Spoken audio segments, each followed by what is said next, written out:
우리 하나님 은혜가 온 성도들에게 함께하기를 바랍니다. 오늘은 절기상으로 성령 강림 주일입니다. 예수님이 땅에 오셔서 우리를 위해서 십자가에 달려 죽으시고 사흘 만에 부활하시고 그리고 40일이 되셔서 승천하시고 그리고 제자들이 이 땅에 남아서 열흘 동안 더 기다려서 이제 오순절 그 다락방에 성령이 임하셨습니다. 성령이 임하심으로 사도들의 사역이 시작이 되고 이 땅에 눈에 보이는 교회가 시작이 됩니다. 그래서 성령 강림주일은 다른 말로 교회 생일이다, 그렇게도 얘기할 수 있습니다. 그래서 성령으로 시작된 이 하나님의 교회, 이 교회가 지금도 오늘 우리에게 필요한 그런 부분이기도 합니다. 오늘 이제 말씀을 이사야 51장 4절부터 8절 사이 말씀 읽었는데 4절에 보면 하나님이 이렇게 얘기하세요. 내 백성이여 내게 주의하라. 내 나라여 내게 귀를 기울이라.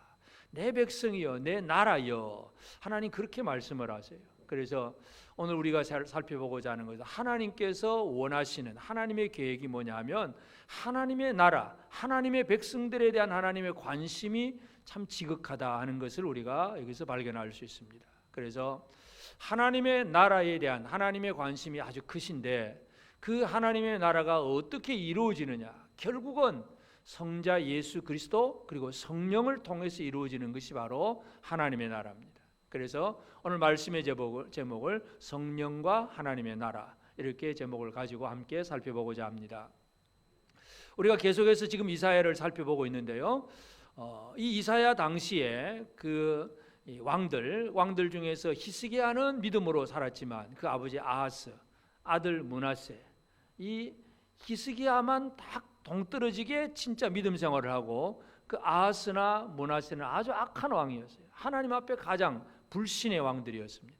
그래서 참 이사야가 예언하던 시대, 이 예언이 언제 며칠 날인가는 우리가 정확하게 알 수는 없습니다. 그러나 하여튼 그 유다 백성들에게 어떤 때는 히스기야 때는 하나님을 섬긴다 그러고 아하스 시대는 뭐 아수르 왕의 그 제단에 가서 기도하기도 하고 므낫세 때는 더 악하기도 하고 하여튼 뭔가 이 유다 백성들에게 있어서는 이것이 옳은 것인지 저것이 옳은 것인지 막 헷갈리는 그런 시대입니다.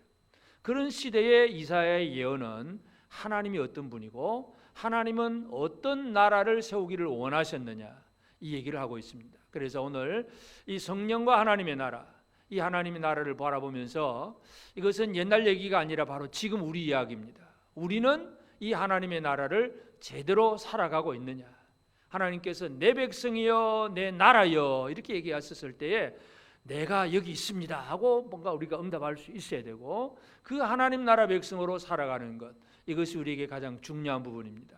그러면 이 하나님의 원하시는 하나님의 나라의 특징이 뭐냐면 제일 먼저 내 나라여 내게 귀를 기울이라. 내가 말할 테니까 귀를 기울여 들으라. 하나님의 나라는 어떤 나라인가 하면 각 나라마다 법이 다 있습니다. 우리나라에도 헌법도 있고 뭐 여러 가지 많은 법들이 많잖아요. 지금도 국회의원들이 자꾸 법을 만들어냅니다. 많은 법들이 있습니다. 하나님의 나라의 법은 하나님의 말씀이 하나님의 나라의 법입니다. 이 하나님 나라 법과 세상 나라 법이 어떻게 차이가 있는가 하는 걸 우리가 한번 잘 기억할 필요가 있어요. 이 세상의 법, 물론 좋은 법들도 있긴 하겠지만 많은 법들이 이 하나님의 공의로운, 이 하나님의 공의의 법하고는 조금 다른 그런 점들이 꽤 있습니다. 인간의 어떤 욕심, 기득권적인 어떤 욕심, 어떤 인간적인 어떤 그 다른 계획 속에서 법들이 많이 만들어지고 있습니다. 성경에 나오는 대표적인 예가 이 페르시아 바사 제국에 다니엘을 처치하려고 하는 법이 있습니다. 여러분, 다니엘이 어떤 사람이에요? 유다 백성으로서 바벨론의 포로로 잡혀갔잖아요. 그런데 그 지혜로 바벨론 제국의 총리입니다. 아주 지혜롭고 뛰어난 사람입니다. 그래서 바벨론을 무너뜨린 고레스가 이제 이 메데 바사 제국에서도 여전히 다니엘을 중용을 해서 또 총리가 됩니다. 그러니 그 메데 바사 제국의 그 신하들은 다니엘을 별로 좋아하지 않습니다. 아니, 무너지는 나라에 그 망한 나라의 총리인데 빨리 이건 없어져야 되는데, 그리고 자기들이 더 실권을 잡아야 되는데 그 다니엘이 또 여전히 총리가 되어 있다는 게 기분이 안 좋지요. 그래서 다니엘을 어떻게 하면 처치할까? 이것저것 다 살펴봅니다. 요즘 말로 하면 어떻게 합니까? 계좌 추적도 해보고 SNS 뭐 댓글 달린 것도 다 뒤집어보고 하여튼 막 몽땅 다 뒤집어봅니다. 그런데 다니엘에게는 하나도 긁고 넘어질 것이 없습니다. 아무리 털어도 먼지가 안 나는 거예요. 그래서 그 메데 바사의 신하들은 왕에게 그런 얘기를 합니다. 그래서 법을 하나 만듭니다. 다니엘서 그 6장 7절에 보면 나라의 모든 총리와 지사와 총독과 법관과 관원이 의논하고, 얼마나 많이 모였어요. 한두 사람도 아니에요. 모든 총리, 지사, 총독, 법관, 관원이 다 의논을 해가지고 왕에게 한 법률을 세우며 한 금령을 정하실 것을 구하나이다. 왕이여, 그것은 곧 이제부터 30일 동안 누구든지 왕 외에 어떤 신에게나 사람에게 무엇을 구하면 사자굴에 던져 넣기로 한 것입니다. 오케이, 도장 콱 찍어줍니다. 나에게만 절하라는 얘기냐, 왕의 입장에서는. 그런데 그것은 다니엘을 잡고자 하는 법이었습니다. 여러분, 세상의 법은 이런 법들이 꽤 있습니다. 어떤 기득권적인 세력을 가진 사람이 자기의 욕심을 위해서 뭔가 법이라고 하는 걸 만들어 둡니다. 그러면서도 늘 포장은 공의롭고 정의롭고 그런 얘기를 많이 하지요. 그런데 실상은 누구를 잡는 법도 있습니다. 이런 것들은 이 세상 나라의 법이에요. 그래서 이 세상의 나라의 법들은 뭔가 좋은 면도 조금은 있긴 하겠지만 많은 경우에 있어서는 인간적인 그런 욕심들, 그리고 내가 이렇게 좋은 이렇게 막 퍼주는 법을 만들어내면 이 사람들이 받아먹고 나에게 표 좀 더 주겠지 하는 그런 식으로 또 만들어내는 법도 있고, 하여튼 여러 가지 많은 인간적인 생각들이 참 많은 것이 세상의 법입니다. 그러나 하나님 나라의 법은 그것이 아닙니다. 한마디로 하나님 나라의 법은 하나님의 공의의 법입니다. 이 공의를 다른 말로 하면 하나님의 공의는 구원과 심판이에요. 이렇게 하면 구원을 받고 이렇게 하면 심판받는다. 이 하나님의 공의의 법이 하나님 나라 법입니다.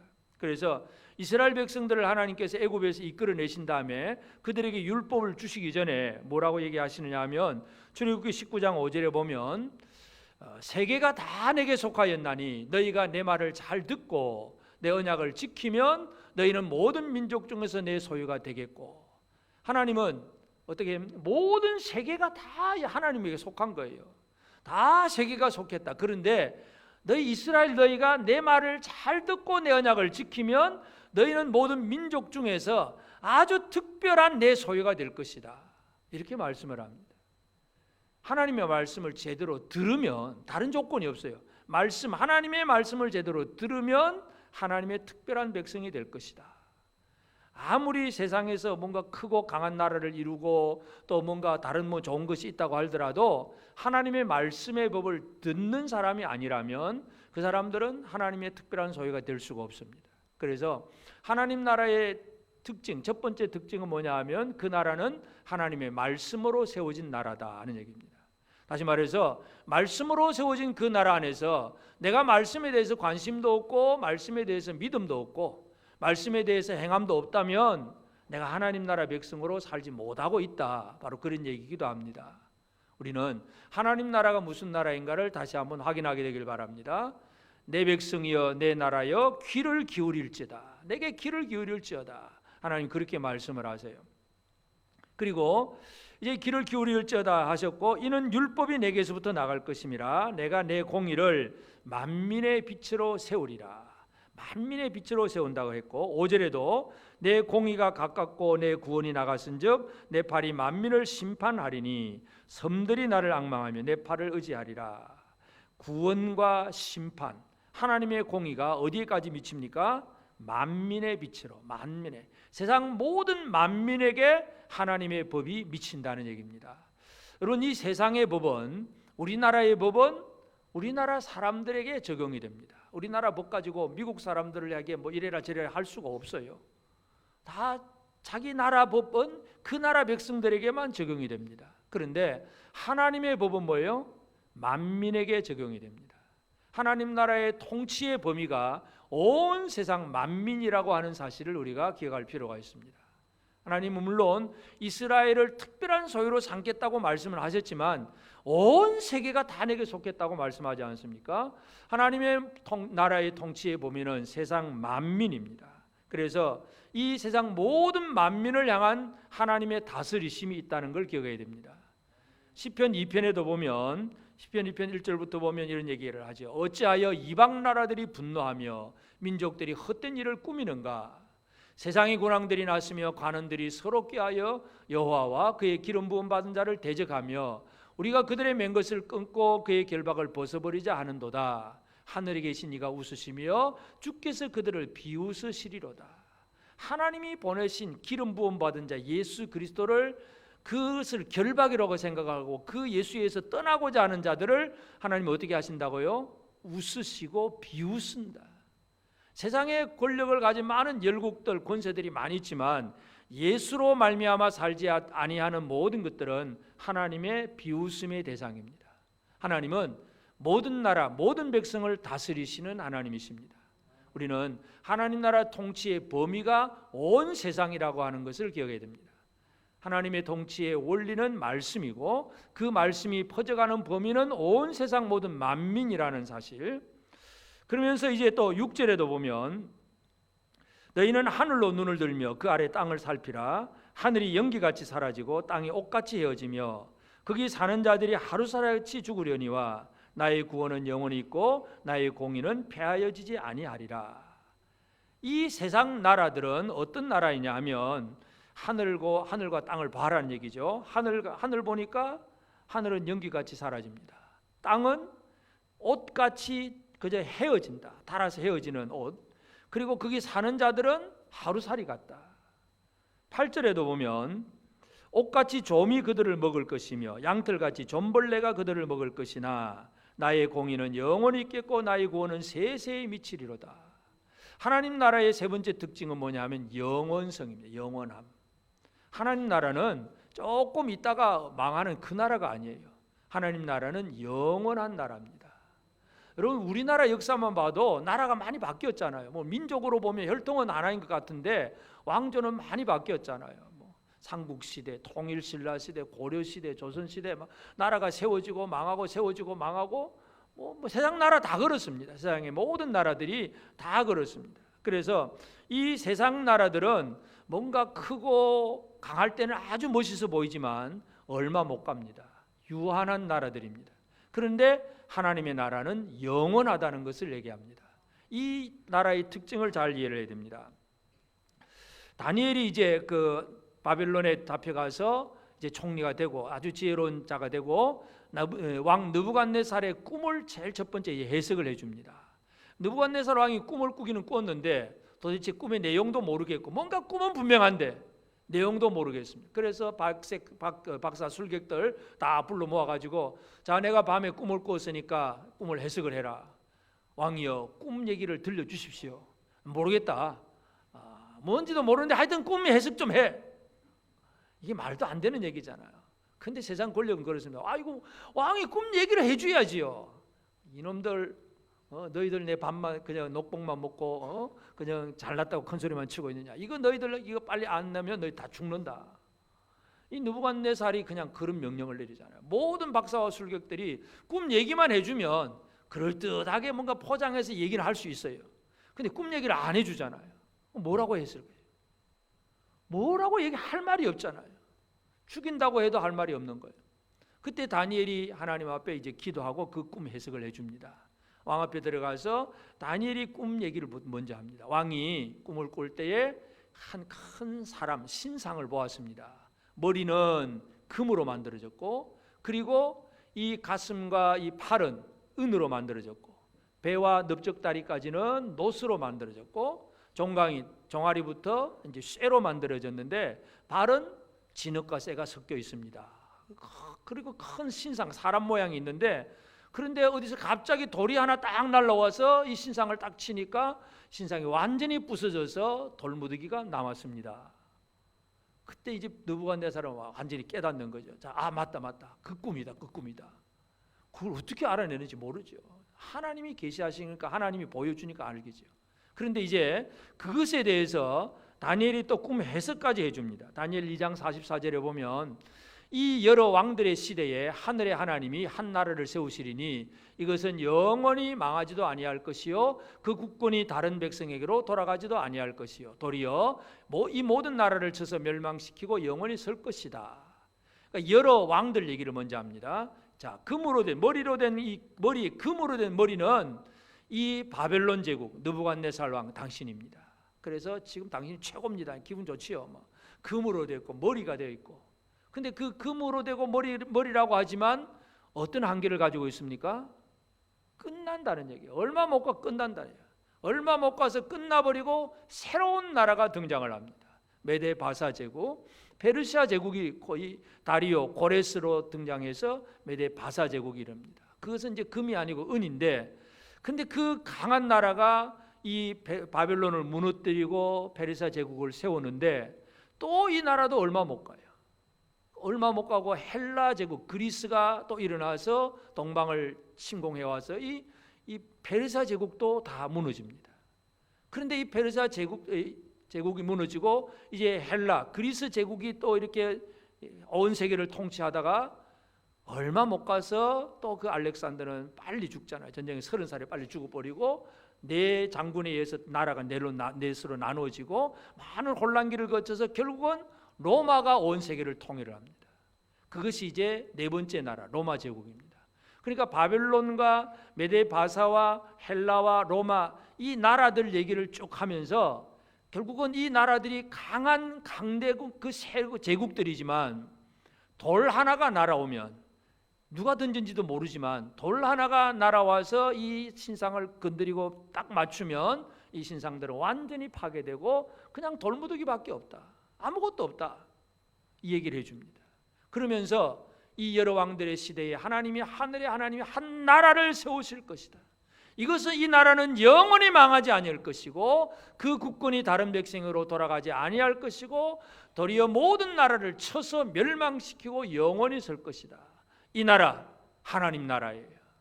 이 나라에 대해서 다니엘이 예언해 줍니다.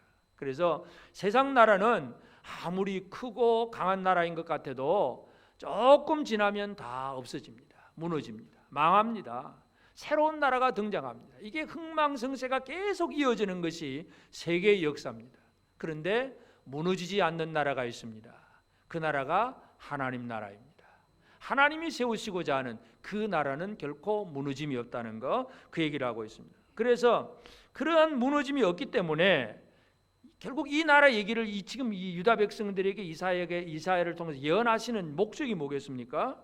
7절에 보면 의를 아는 자들아 내 마음에 내 율법이 있는 백성들아 너희는 내게 듣고 그들의 비방을 두려워하지 말라. 그들의 비방에 놀라지 말라. 하나님의 말씀을 듣고 사는 하나님 나라 백성들은 다른 것 때문에 두려워하거나 놀라지 말라는 얘기예요. 여러분 지금 우리를 놀라게 하는 일들이 참 많잖아요. 우리를 비방하는 소리도 많잖아요. 이러한 일들에 대해서 우리가 할 일이 뭐냐 하면 우리가 추구하는 건 하나님의 나라이고 하나님의 영원한 나라를 바라보는 사람들은 이 세상이 주는 모든 것들에 대해서 결코 두려워하지 않습니다. 놀라워하지도 않습니다. 하나님이 그렇게 다스려 가시는구나. 여러분 전 세계적으로 지금 이 코로나 바이러스로 인해서 많은 사람들이 지금 두려워하잖아요.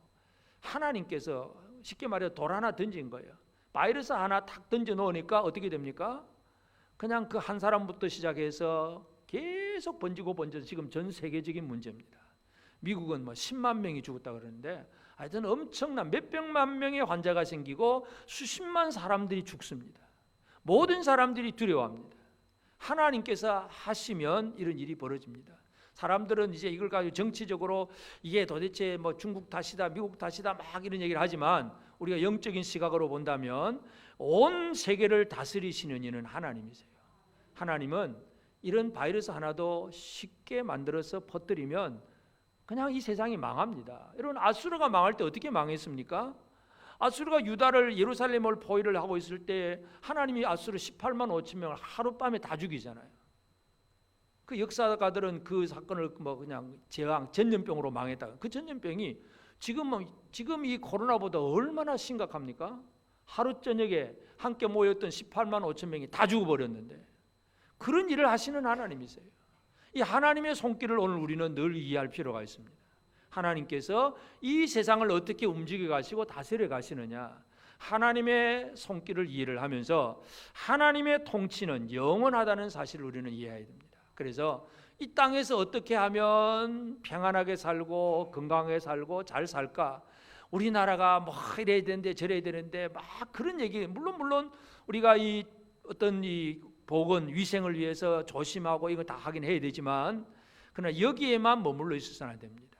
하나님 나라 백성으로 이 시대를 어떻게 살아가야 되느냐, 이것이 우리에게 주어진 숙제이기도 합니다. 그래서 이 하나님 나라가 이루어지는 데 있어서 하나님께서 이처럼 내 백성이여 내 나라여 내게 귀를 기울일지어다 이렇게 얘기를 하셨는데, 결국은 이 하나님 나라는 누구를 통해서 이루어지느냐, 우리가 계속 살펴보는 대로 하나님의 아들 예수 그리스도를 통해서 이 나라가 이루어집니다. 그런데 예수께서 이루시는 하나님의 나라는 또 어떤 일을 과정을 통해서 이루시느냐 하면, 다른 말로 성령을 통해서 이루십니다. 오늘 우리가 이제 성령 강림주일로 이 성령이 임하신 것들을 우리가 잘 이해해야 되는데, 예수님이 이 땅에 오셔서 모든 일을 하신 것이 뭐냐면 성령으로 이루어진 일이에요. 자, 탄생은 어떻게 됩니까? 성령으로 마리아의 몸에 잉태되는 거예요. 성령에 이끌려서 광야의 시험을 받으러 가세요. 성령으로 사역하세요. 그리고 성령의 감동을 받아서 겟세마네 동산에서 아버지께 헌신을 하고 십자가를 지세요. 그리고 죽으세요. 그러면 또 하나님의 성령이 살리세요. 모든 것이 예수 그리스도의 모든 사역이 바로 성령의 사역이에요. 그래서 예수님이 사역을 하면서 그런 얘기부터 하잖아요. 마태복음 12장 28절에 그러나 내가 하나님의 성령을 힘입어 귀신을 쫓아내는 것이면 하나님의 나라가 이미 너희에게 임하였느니라. 성령과 하나님의 나라에 대해서 예수님 말씀합니다. 성령을 힘입어서 너희 속에 있는 귀신을 쫓아내면 너희 안에는 하나님의 나라가 임한 것이다. 예수님은 하나님 나라를 어떻게 세우십니까? 성령을 통해서 세우십니다. 그것이 성령 강림의 의미예요. 성령 강림, 그러면 성령이 오셨네 기쁘다 하고 뭐 성령의 어떤 표적이라든지 어떤 현상이라든지 뭔가 놀라운 어떤 사건, 뭐 치유의 은사, 이 정도만 성령 하면 안 됩니다. 분명히 그것도 있긴 해요. 그러나 진짜 중요한 것은 성령이 임하심으로 하나님의 나라가 이루어지게 하는 것. 이게 예수께서 하신 일이에요. 그래서 이 나라가 이루어지도록 성령으로 귀신을 쫓아내고, 그 다음에 또 예수님 뭐 하세요? 말씀하시잖아요. 이 나라에 하나님께서 들으라 그러셨을 때에 이제 사람들은 귀를 기울여 듣는데, 그런데 듣는데 뭘 어떻게 들어야 되느냐? 이 모든 율법에 대해서 이 모든 모세가 들려준 그 율법을 사람들이 문자적으로 지키고 있습니다. 그때 예수님이 율법을 해석을 해주고 핵심적으로 요약을 해주잖아요. 마태복음 22장 37절부터 보면 예수께서 이르시되 내 마음을 다하고 목숨을 다하고 뜻을 다하여 주 너희 하나님을 사랑하라 하셨으니 이것이 크고 첫째 되는 계명이요 둘째도 그와 같으니 내 이웃을 내 자신과 같이 사랑하라 하셨으니 이 두 계명이 온 율법과 선지자의 강령이니라. 십계명을 한마디로 요약했습니다. 사랑하라, 사랑. 이제 계명을 지켜라, 들으라 그렇게 이제 얘기를 하잖아요. 그러면 예를 들어서 듣는 척 할 수 있습니다. 오늘도 이 시간에 설교를 듣는 척 할 수도 있습니다. 그런데 진짜 말씀을 제대로 듣는 사람은 누구일까요? 사랑하는 사람이 됐습니다. 말씀을 하시는 그분을 사랑하는 사람이 그 말을 제대로 들을 수도 있습니다. 십계명 누가 지킬 수 있느냐? 하나님을 사랑하는 자가 지킬 수 있습니다. 그래서 하나님께서 들으라 내게 귀를 기울일지어다 그랬는데, 예수님이 이 땅에 오셔서 어떻게 하면 제대로 들을 수 있는가를 보여주신 거예요. 하나님을 사랑해라, 이웃을 사랑해라. 사랑할 줄 아는 사람이 하나님의 말씀을 제대로 듣습니다. 그래서 예수님이 하나님 나라의 법을 제대로 세우셨는데 한 가지 계명이죠. 내가 새 계명을 주노니 어떻게 하라고요? 너희가 서로 사랑하라. 이게 하나님 나라 법이에요. 하나님 나라 법이 좀 어렵습니까? 쉽습니까? 너무너무 쉽습니다. 근데 지키기는 너무너무 어렵습니다. 사랑하는 게 쉽지를 않습니다. 그런데 간단해요. 사랑하는 것. 하나님 나라의 법은 사랑이에요. 하나님을 사랑하고 이웃을 사랑하는 것. 이게 예수님이 하나님 나라를 얘기하시면서 그 법을 말씀을 하신 거예요. 하나님을 제대로 사랑할 줄 알고 형제를 사랑할 줄 아는 그런 우리가 되면 우리가 진짜 하나님 나라 백성으로 제대로 살아갈 수 있는 것입니다. 그리고 이제 이 예수님 하나님 나라를 이렇게 이루시면서 만민에게 이 나라가 선포되고 증거되고 퍼져나갈 수 있도록 제자들을 파송을 합니다. 그런데 제자들을 어떻게 파송하느냐 하면 보혜사 성령을 주어서 보내십니다. 성령을 주어서. 예수님이 승천하기 직전에 제자들이 또다시 모여가지고 질문을 합니다. 사도행전 1장 5절에 보면 이스라엘 나라를 회복함이 언제입니까? 주께서 이스라엘 나라를 언제 회복합니까? 지금 예수님 이제 부활하셨잖아요. 무덤에게서 죽지 않고 살아계셔서 이 제자들이 얼마나 어깨에 힘이 들어가겠어요. 우리 예수님이 이렇게 살아나셨다고 얼마나 지금 기분이 너무 좋아요. 야, 우리 예수님 이제 왕이 되시고 그러면 이제 우리가 그 나라에서 좀 나도 한 자리 하겠구나. 이 얼마나 지금 머릿속에 지금 한 자리 하겠구나 하는 생각을 가지고 있겠어요. 그래서 이스라엘 나라를 회복하시면 언제입니까? 언제 됩니까? 이게 질문이에요. 근데 예수님 대답이 뭐예요? 우리가 잘 아는 사도행전 1장 8절 예수님 뭐라 그럽니까? 오직 성령이 너에게 임하시면 너희가 권능을 받고 예루살렘과 온 유다와 사마리아와 땅끝까지 이르러 내 증인이 되리라. 성령이 임하시면 권능을 받고 증인이 되리라. 예수님은 바로 언제 하나님 나라가 이루어지고 한 자리 하느냐 이거 아무 관계가 없이 하나님 나라를 위해서 너희들이 할 일이 뭐냐, 모든 민족에게 모든 만민에게 복음을 전할 수 있도록 증인이 되리라. 성령이 임하시면 권능을 받고 예수님은 제자들에게 보혜사 성령을 보내주시는 거예요. 그래서 이 사도행전 2장에 이제 오순절 다락방에 그들이 모여서 열심히 기도할 때 성령이 임하십니다. 그것이 드러나는 현상이 불이 혀같이 갈라지고 급하고 강한 바람 같은 소리가 나고 많은 사람들이 막 그렇게 깜짝 놀랄 정도가 되고, 그리고 이제 막 사람들이 말을 하는데 듣는 사람들이 다 이제 그 여러 지역에서 온 사람들인데도 각 나라 방언으로 알아들을 수 있도록 하는 거, 이게 바로 오순절 다락방에 성령의 강림하신 사건이에요. 결국은 성령 임함으로 뭘 하게 하십니까? 성령이 임하면 불이 나타난 보였느냐, 바람 소리 들렸느냐, 그게 중요한 게 아니에요. 성령 임하면 뭐 한다는 거예요? 증인이 되는 거예요. 말씀. 이 사람이 지금 그 오순절에 모였던 사도들은 언제 다른 나라 말 언어를 안 배웠잖아요.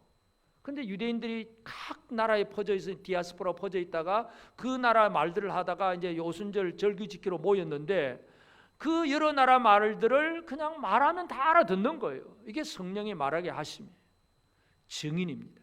그리고 복음이 퍼지는 것. 하나님의 나라는 복음을 통해서 퍼져가는데 그 과정 속에서 성령이 임하고 제자들을 통해서 복음이 선포되게 하셨습니다. 이것이 성령 강림의 가장 핵심이에요. 복음을 선포하고 또 다른 사람들이 복음을 듣게 하시는 것, 이것이 하나님 나라를 이루시는 과정이고 방법입니다.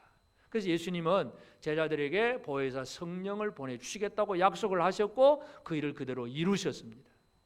뿐만 아니라 이 땅에 있는 우리 교회들을 향해서도 예수님이 뭐라고 말씀합니까? 요한계시록 2장 3장은 부활하신 예수님이 하늘에서 땅에 있는 교회들에게 보내신 편지예요. 7교회를 향해서 편지를 보내죠. 에베소서부터 시작해서 이 교회를, 각 교회를 향해서 칭찬도 하고 잘못한 건 책망도 하고 권면도 하고 여러 가지 많은 말씀을 하세요. 그런데 그 7교회를 향하여서 모든 말씀을 다 한 다음에 늘 마지막에 하시는 말씀이 뭐냐 하면 계시록 2장 7절에 있듯이 귀 있는 자는 성령이 교회들에게 하시는 말씀을 들을지어다. 이게 공통적인 말씀이에요. 성령이 교회들에게 하시는 말씀을 들을지어다. 지금 이 시대는 성령이 교회에게 말씀을 듣게 하세요. 이 말씀을 듣는 것이 바로 하나님 나라예요. 여러분 속에 하나님의 말씀이 임하면 하나님 나라 백성입니다.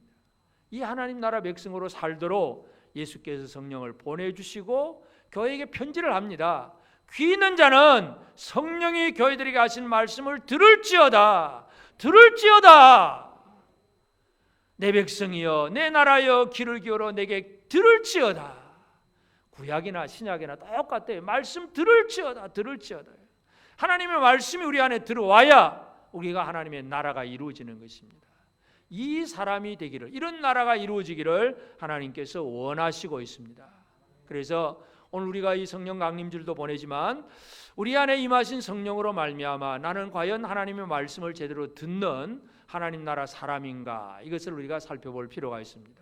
그래서 이 하나님의 말씀을 듣는다는 것도 하나님께서 우리를 어떻게 만들어 주시느냐 하는 그런 은혜이기도 합니다. 그래서 성령으로 세워진 하나님 나라 백성으로 우리가 잘 살려면 제일 첫 번째, 우리는 내 안에 임한 성령으로 하나님의 음성을 들을 수 있도록 성령에 충만한 사람이 되어야 되는데, 자, 에스겔 36장 26절과 27절을 보면 먼저 26절에 이런 말씀을 합니다. 또 새 영을 너희 속에 두고 새 마음을 너희에게 주되 너희 육신에서 굳은 마음을 제거하고 부드러운 마음을 줄 것이며.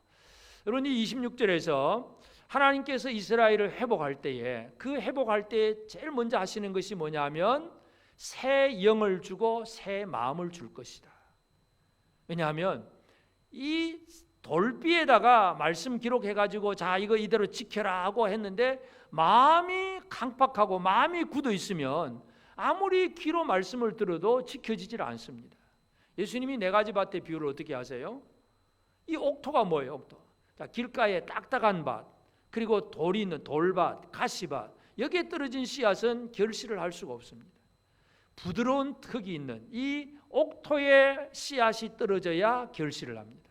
그래서 하나님께서 이스라엘을 회복할 때 제일 첫 번째 하시는 것이 새 영을 너희 속에 두고 새 마음을 너희에게 준다.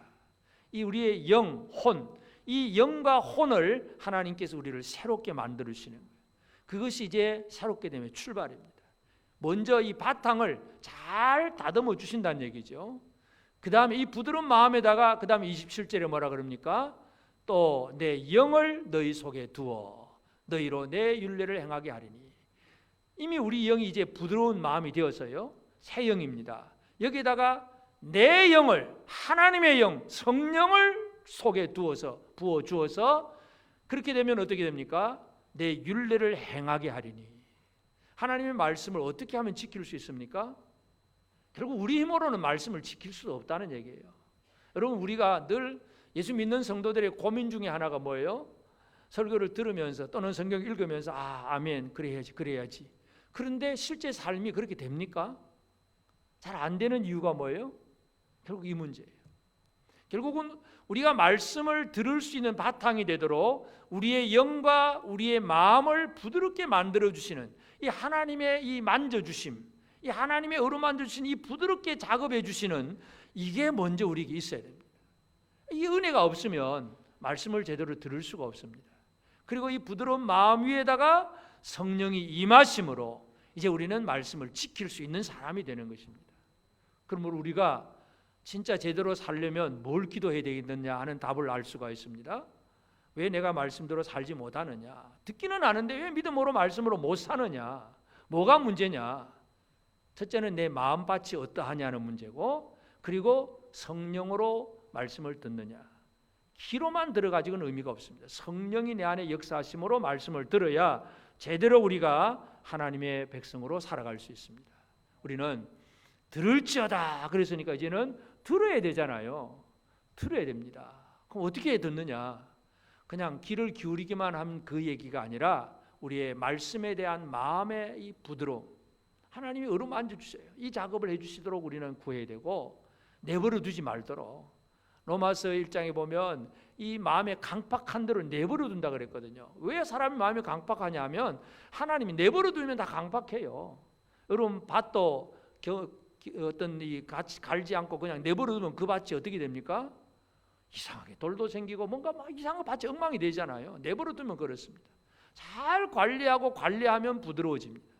그러니까 우리는 하나님께서 우리를 만져주시기를, 관리해 주시기를 늘 기도해야 되고, 그 위에다가 하나님의 영이 임하도록 구하는 것, 이것이 우리가 할 일입니다. 그래서 이 영으로 충만하게 될 때 우리는 이제는 말씀을 듣고 지킬 수 있는 사람이 되는 것입니다. 그리고 이제 우리는 이렇게 말씀을 듣고 지키는 사람이기 때문에 그 다음에 이제는 우리는 이 세상의 것들에 대해서 두려워하지 않는 그 삶을 살아갈 수가 있습니다. 다시 말해서 뒤집어 말하면 내가 지금도 예수를 믿노라 하지만 여전히 뭔가에 대한 두려움과 염려가 가득하다면 내가 아직도 하나님 나라 백성으로 아직 준비가 안 되었다는 얘기이기도 합니다. 여러분은 두려움 없이 사십니까? 오늘도 염려와 근심 속에 살고 계십니까? 두려움 없이 살게 되기를 바랍니다. 세상이 뭐라고 비난하든 뭐라고 하든 그들을 결코 두려워하지 말아라. 두려워하지 말아라. 이 세상은 사람이 입고 있는 옷과 같습니다. 이 옷은 아무리 멋있게 만들고 화려하게 막 그냥 명품으로 만들어 두어도 그 옷을 이제 장롱 속에 좀 오랫동안 놔두고 관리를 안 하면 그 옷은 어떻게 됩니까? 좀이 먹습니다. 얼마 못 가요. 아무리 멋있는 옷이라도 좀 먹으면 이제는 아무 소용 없는 거잖아요. 요즘은 뭐 옷감들도 여러 가지가 많지만 옛날 고대 시대 이사야 선지자가 예언하던 시대 그 옷감들이 뭐겠어요? 그냥 좀 양털 아니면 뭐 삼배 같은 그런 것들 모직 그런 정도잖아요. 이 제대로 관리 안 하면 금방 좀 먹습니다. 그 얘기를 비유를 설명합니다. 이 세상 것들은 다 그런 것이다. 그 사람들은 하루살이다. 그거 두려워하지 말아라. 이 하나님이 그 백성들에게 주신 말씀이에요. 예레미야가 많은 어려움을 겪잖아요. 여러분 알다시피 예레미야는 우리나라 유다 나라가 바빌론에서 망할 거니까 우리는 바빌론에 항복하고 그냥 빨리빨리 시키는 대로 살고 이 고난의 때를 빨리 잘 견디고 나와야 된다 이 얘기를 하니까 요즘 말로 하면 아주 매국노죠. 완전히 그냥 모든 사람으로부터 멸시와 그냥 불평과 조롱과 모욕 비난을 다 받는 사람이 바로 예레미야입니다. 그 예레미야가 무슨 얘기를 하느냐면 예레미야 20장 10절 11절에 보면 나는 무리의 비방과 사방이 두려움을 들었나이다. 그들이 이르기를 고소하라. 우리도 고소하리라 하오며 내 친한 벗도 다 내가 실족하기를 기다리며 그가 혹시 유혹을 받게 되면 우리가 그를 이겨 우리 원수를 갚자 하나이다. 그러하오나 여호와여 여호와는 두려운 용사 같으시며 나와 함께 하심으로 나를 박해하는 자들이 넘어지고 이기지 못할 것이오며 그들은 지혜롭게 행하지 못함으로 큰 치욕을 당하오리니 그 치욕은 길이 잊지 못할 것이니이다. 제사장 바수울이 막 그렇게 비난하고 조롱을 하니까 그 얘기를 합니다. 주변에 있는 친한 친구까지라도 예레미야를 향해서 네가 그럴 수 있냐? 왜 우리나라가 망한다고 얘기하느냐? 아니 선지자가 되었으면 소망도 꿈도 희망도 불어주면서 이렇게 해라 저렇게 해라 막 그렇게 잘해야지 왜 우리나라 망한다 그 얘기하느냐. 친한 것도 안 좋아해요. 근데 예레미야는 그런 비난을 다 받으면서도 뭘 얘기합니까? 나를 박해하는 자들은 넘어지고 이기지 못할 것이오며 그들은 지혜롭게 행하지 못함으로 큰 치욕을 당하오리니 그 치욕은 길이 잊지 못할 것이니이다. 얼마나 부끄러운 거예요. 하나님 말씀대로 아니라 인간의 생각대로 말하는 듣기 좋은 말만 하는 사람들은 길이 잊지 못할 치욕을 당하게 될 것이다. 오늘 우리는 예레미야가 왜 이렇게 얘기합니까?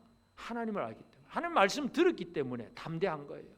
하나님의 말씀을 제대로 들으면 그 말씀이 영원함을 알고 있기 때문에 담대한 생활을 살 수 있습니다. 세상의 어떤 문제 앞에서도 비방 앞에서도 두려워하지 않는 삶을 살아갈 수 있습니다. 이 삶이 오늘 저와 여러분의 삶이 되어지기를 바랍니다. 두려움 없이 삽시다.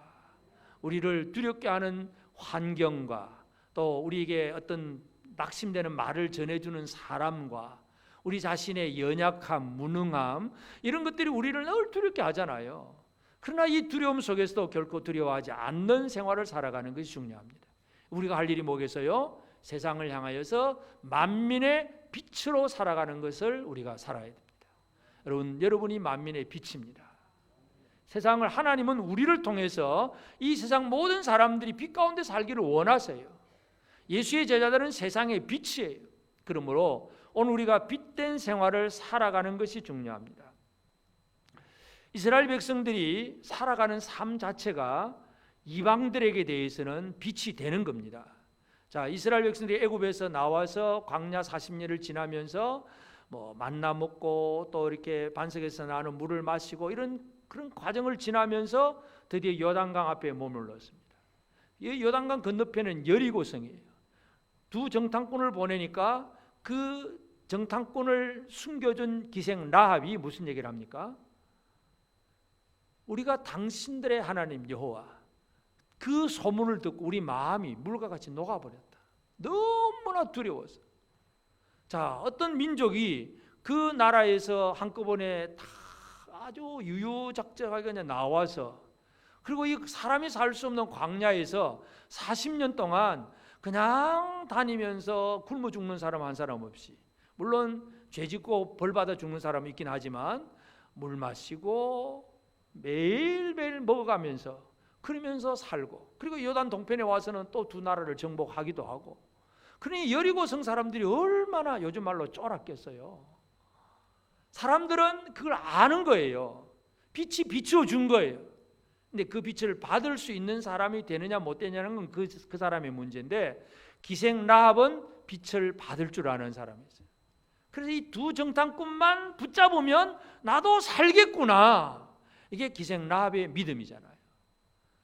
만민의 빛이라고 하는 것은 내가 뭐 이상하게 뭐 빛을 뭐 이렇게 반짝반짝 드러내는 그 얘기가 아니라 우리가 말씀대로 살아가는 삶 자체가 빛입니다.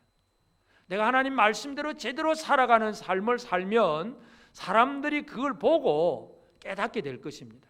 그러면 어떻게 살아가야 되느냐? 하나님 나라 백성으로 어떻게 살아가야 되느냐? 로마서 14장 17절에 보면 하나님의 나라는 먹는 것과 마시는 것이 아니요 오직 성령 안에 있는 의와 평강과 희락이다. 하나님 나라는 뭐냐?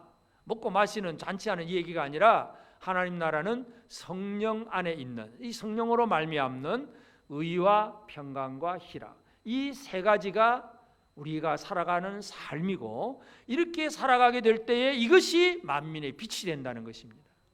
여러분, 의와 평강과 희락, 이 세 가지가 여러분의 삶이 되어지기를 바랍니다.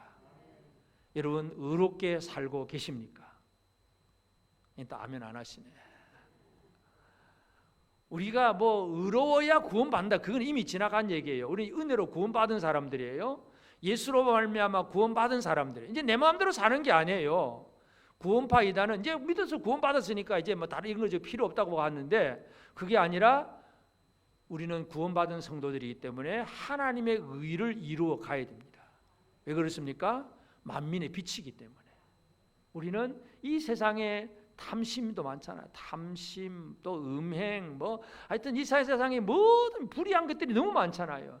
이 불의한 것이 아니라 이 불의함 속에서 의롭게 살아가는 삶이 이루어져야 됩니다. 쉽지는 않겠지요. 불의한 사람들과 적당히 보조를 맞춰서 그냥 그들 속에 뒤섞여 살다 보면 별 문제 없이 살아갈 수 있습니다. 근데 그 불의한 자들 속에 의롭게 산다는 자체는 참 고난일 수도 있습니다.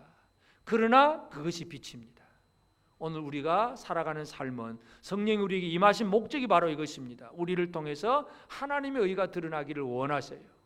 그래서 우리 가정에서나 직장에서나 어디서든지 간에 의의 삶이 필요합니다.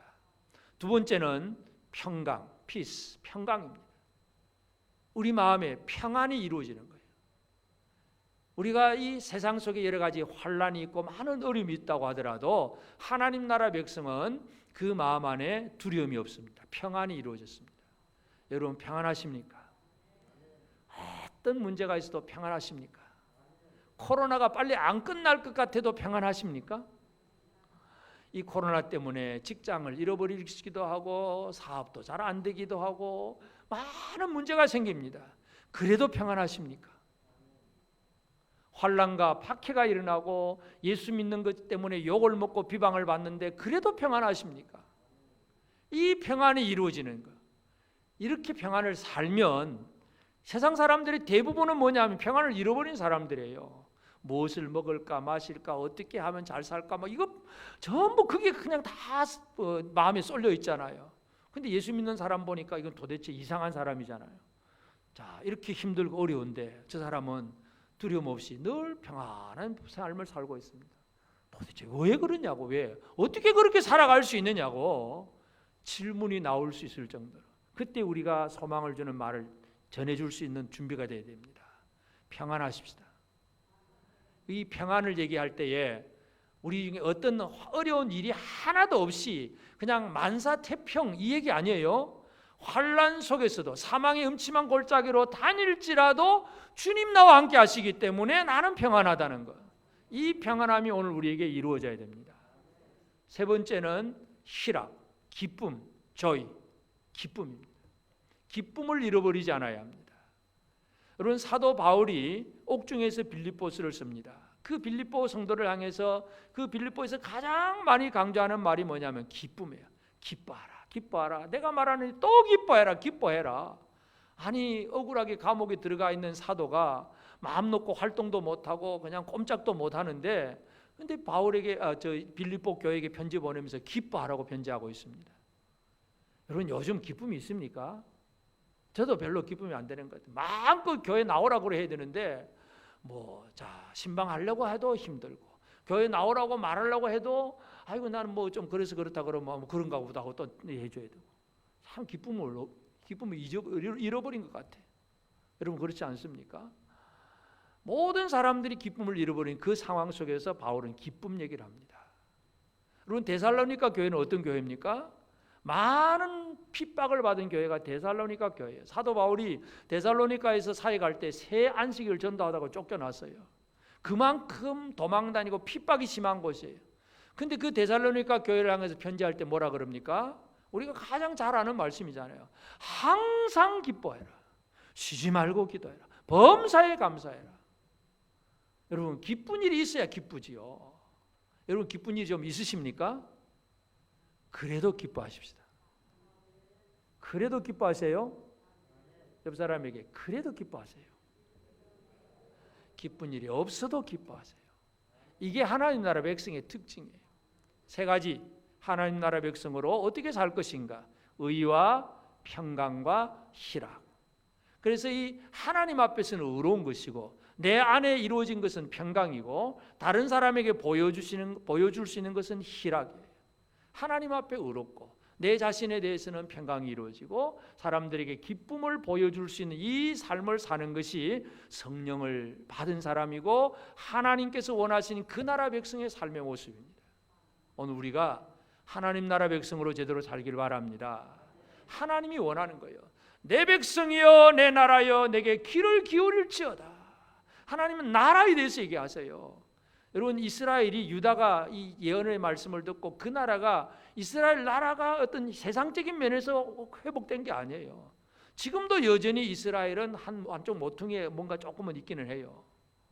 하나님의 나라는 그 육체적인 그 나라가 아니라 예수 그리스도 말씀이 있고 성령이 다스리시는 모든 민족들, 만민들이 다 함께 어우러지는 것이 바로 하나님의 나라입니다. 이 나라 백성으로 우리가 살아가야 됩니다. 이 세상이 어떤 환경이 있든지 간에 두려워하지 아니하고 나는 하나님의 음성을 제대로 듣고 그 말씀대로 의롭고 평안을 이루고 희락, 기쁨으로 살아가는 우리가 되어서 우리 때문에 또 다른 사람들이 빛을 발견하고 주께로 돌아오는 귀한 일들이 이루어지도록 우리 하나님 앞에 제대로 쓰임받는 우리 모두가 되어지기를 바랍니다. 아멘.